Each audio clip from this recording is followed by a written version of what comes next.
Let's stay with this story now and speak to Mzwanele Manyi, the spokesperson for the JG Zuma Foundation. Good evening to you, Mr. Manyi, and thank you so much for your time. Before we even get into what, Fikile Mbalula, the ANC's Secretary General, had to say, let's just start with the statement that you put out. And in part, it says there are significant procedural and substantive concerns regarding the processes that were undertaken by the ANC's NDC and the Committee of Appeal when it comes to the processes around the former president. What tops the list of these concerns?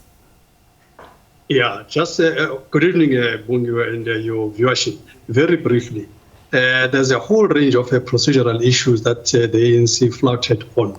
Number one, they have breached the ANC and both the country's constitution in that, I mean, a basic thing of natural justice of a right to reply. President Zuma was denied the right of reply. That's the first thing. Secondly, even reneging holding the meeting physically. And as you know, that when you present yourself physically and all of that is very different to having all these Zoom meetings where the person who's speaking to another side can decide to even mute you, as it were. The refusal to hold the process in public. President Zuma has got nothing to hide.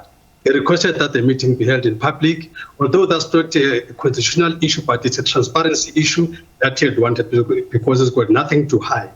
Refusal to postpone, despite being legally bound, even in court, all the dates, there's something in court they call management meetings and all of that, to make sure that on the date that when a particular hearing must happen, all the parties are available. They even refused him a basic thing like that.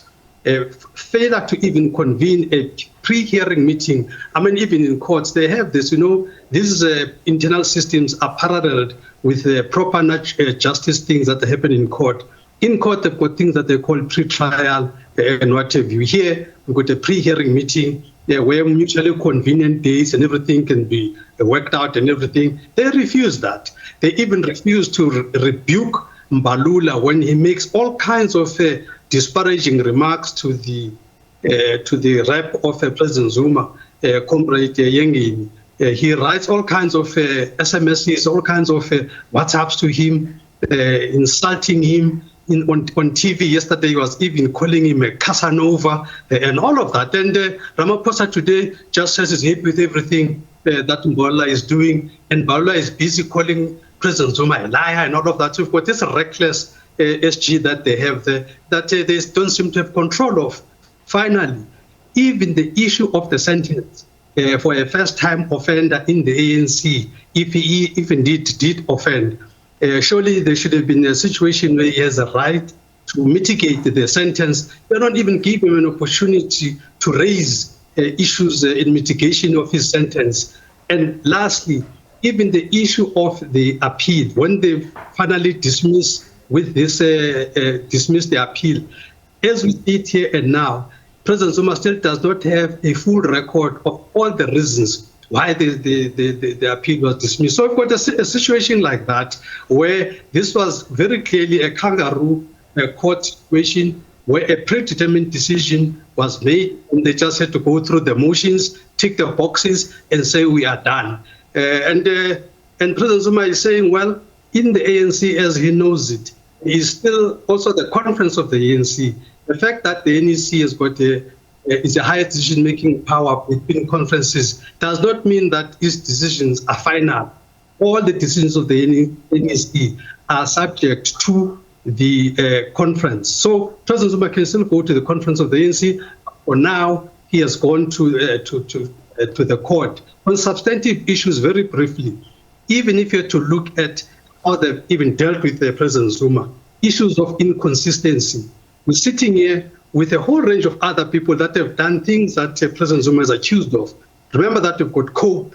As we sit here and now, there is nobody that formed COPE that has been hauled through the coals for forming COPE, but we're seeing them today in the press conference, all smiles and everything. But there are COPE people that were there.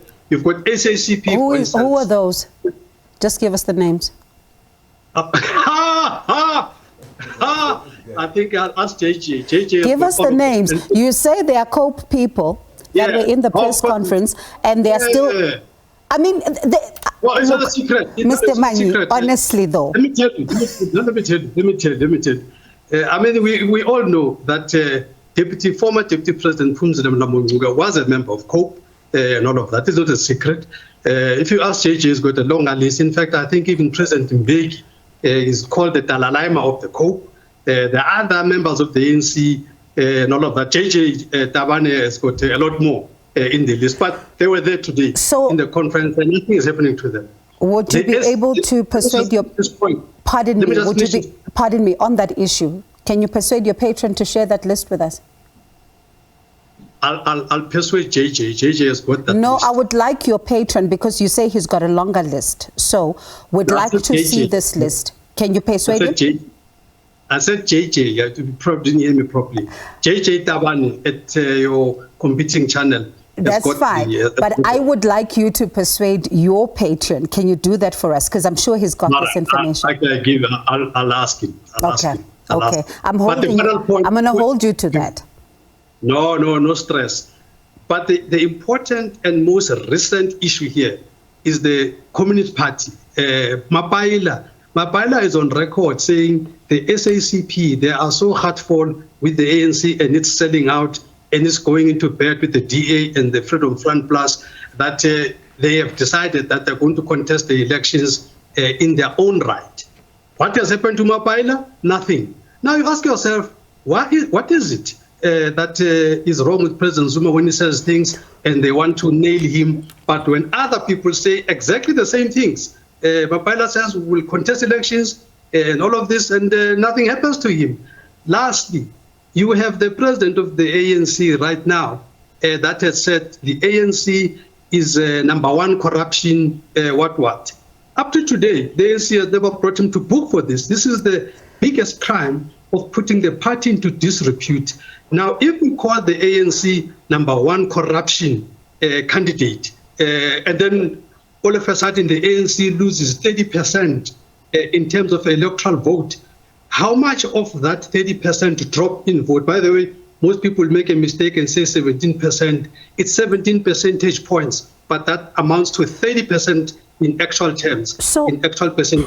Okay. So 30% drop because of all of these things, including calling the ANC #1 corruption. But nothing happens to him. But all of a sudden, when President Zuma raises the things that Mbalula is raising, all of a sudden, he's this bad person that must be expelled. So all of these inconsistencies are contrary to even the constitution of the ANC, are contrary to the constitution of the country as well. Pardon me for coming in there. Let's look at this issue, because the issue of dual membership has been a big one, and the fact that the constitution of the ANC is clear on actively campaigning for other political parties and all of that. One would then ask this question: how does your patron see this one unfold as he's asking for his membership of the ANC to be reinstated? Is he going to go back to the ANC fully, abandon his membership of the MK party and simply just be a member of the ANC, because the issue of dual membership has been spoken about by the ANC for a very long time? Or how does he see this play out? The MK party is now emerging as the best umbrella for all the progressive forces. The MK party, as we speak here and now, is the only party in the country that is not encumbered with all kinds of compromise deals that the ANC is fraught with from their net leg bungle. So the MK party is a best house. So President Zuma wants his members, first and foremost, he wants a thorough process to happen so that he can have an opportunity to ventilate a lot of the things that he wants to ventilate. So he is very desperate for this process to be run properly. The reason he's going to court, we're hoping that the court will see the things that we're raising here, and purely based on procedural unfairness, that this process must be rerun. And all President Zuma wants to do is to get to be able to have his say. I mean, all what has happened to date, President Zuma has not had a say in this thing. He keeps saying, can we postpone? They say no. Can we have it physically? They say no. Can I this? No. Can I mitigate? No. Give me the reasons for the appeal? No. I mean, so what kind of a strength is this? If the MK party is so progressive and it's becoming an umbrella body, why is he fighting then to go back to a party that he himself says has declined and has lost its moral compass?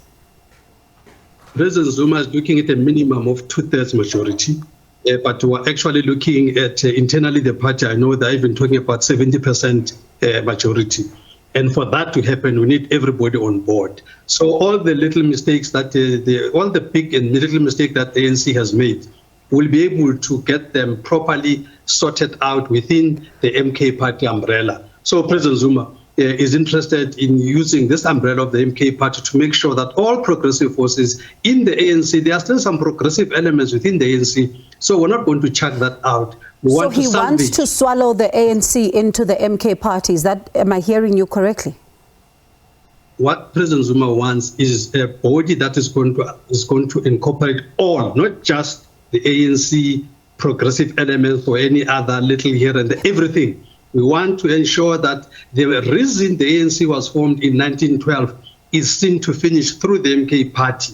The MK party is the most credible umbrella to encompass everybody, because MK party is not encumbered, it's got no baggage. So only organization without a baggage, MK party. So therefore, it's the most appropriate umbrella to house everyone. So the new home is MK party. So in about 10 seconds, if he doesn't get his way, is this a precursor for litigation? If it doesn't get his way now to get these procedural issues being addressed by the ANC now, he will indeed go to the court, and we're very clear that this is a black and white issue. It's a no-brainer that the courts will see that natural justice was undermined here. The courts will ensure that the process is rerun. So President Zuma wants a process rerun and a fresh decision taken. That's what he's looking for.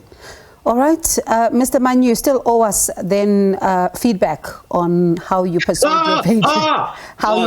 your patron, to share the list. I'm not letting that go. I do want this list, so I will pester you. Thank you so much. You owe us, and the viewers are waiting to see that list. Thank you. Okay. That's Mzwanele Manyi there, the spokesperson of the JG Zuma Foundation. So certainly you can see that the battle lines definitely drawn here. So let's see how this matter then does play out.